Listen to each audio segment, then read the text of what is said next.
The absolute essentials for a balanced and respectful partnership include, according to Candle, mutual respect. Number one, mutual respect. Valuing your boundaries, opinions, and individuality without trying to control or change who you are. Disagreements should never involve name calling, cruelty, or screaming.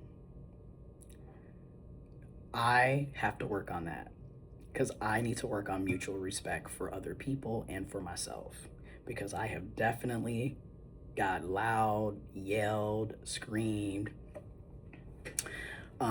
There has definitely been some name calling on my behalf, and that is something that I want to work on, that I am working on. Um, and I also want to add, like, a lot of what we do is based off of what we grew up seeing and experiencing.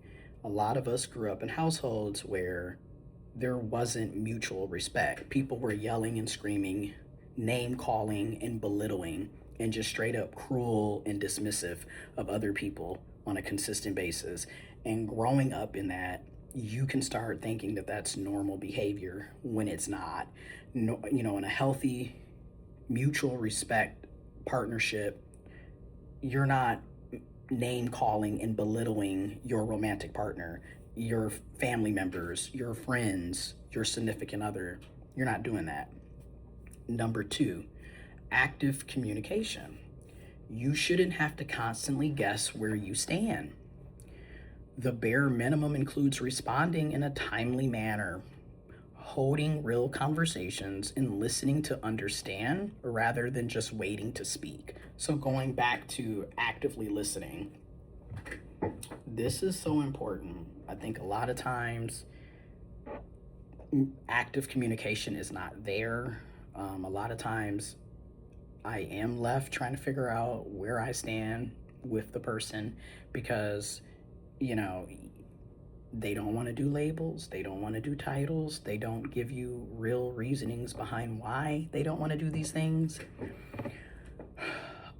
Or you are trying to have a conversation and it's taking them hours to a full day to respond,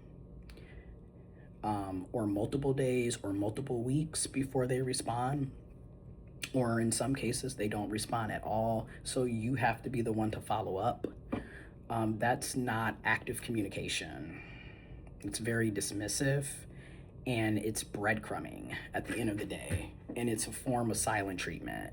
It's a form of intermittent reinforcement as well, because like you don't know when the communication's coming, and then some people are very vague intentionally, so you don't have clarity. And mind you, I get that people are busy. I'm busy. Like, literally, I have a full time job, a part time job, contractual work, side hustles. I'm a part of multiple boards. I have a lot going on, family, etc. So I get that people are busy, but nobody is that busy that they can't respond to a text message in a timely manner, which is another reason why I'm personally not being working on not having all of my communication be via text. I would prefer to have real conversations either over the phone, FaceTime, video chat, or in person than just texting. I don't really think texting is a good way to communicate a lot of things, especially deeper issues that needs to be addressed in person or over the phone, not via text, in my opinion. Number three, emotional safety. Your feelings should never be dismissed as dramatic. A healthy partner creates a safe space where you can be vulnerable and discuss your needs without judgment. I'm guilty. I do not provide a healthy space, or I do not create a safe space for people to be vulnerable or discuss their needs with me. without judgment. I can definitely work on that and do better.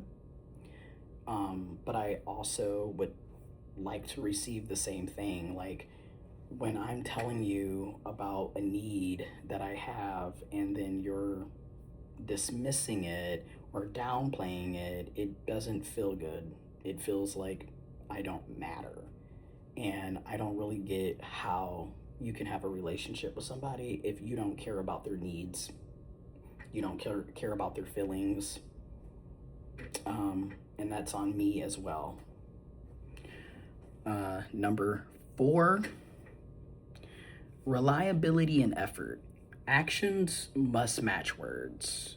This means making time for you when it's not convenient for them, following through on promises, and putting in equal energy to nurture the relationship.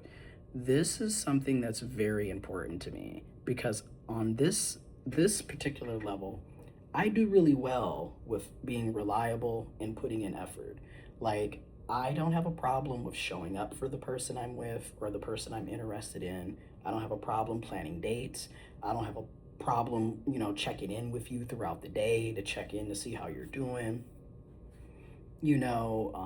My actions do match my words for that in that sense. Like if I'm telling you that I like you and I want to be with you, my actions are going to show that I like you and I want to be with you. This is something where, in my experience, other people who are engaging with me do not do well at this. A person has told me, "Oh, I like you and I want to be with you," but then I don't care about what's going on in your life. That doesn't add up to me. Number 5, fidelity and trust, honesty and exclusivity, as agreed upon by both of you or whoever's in that relationship dynamic, are the ground floor of any relationship. And I feel like a lot of times there isn't a lot of honesty and transparency, because people, in my experience, have been very secretive about things that doesn't really make any sense to me. Like when people are overly secretive, it just rubs off as, what are you hiding? Because people who are honest and forthcoming don't have to do all of that acting like you're, some top secret agent or you're like the secret service for the president. Like the way people act can be very off-putting and make you think, okay, this person is hiding something or lying about something because it doesn't add up.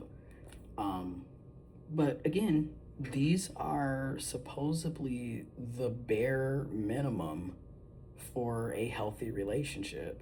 And the fact that a lot of times these essentials are lacking is very troublesome and questionable. If you are consistently lacking these elements, you are likely receiving less than you deserve.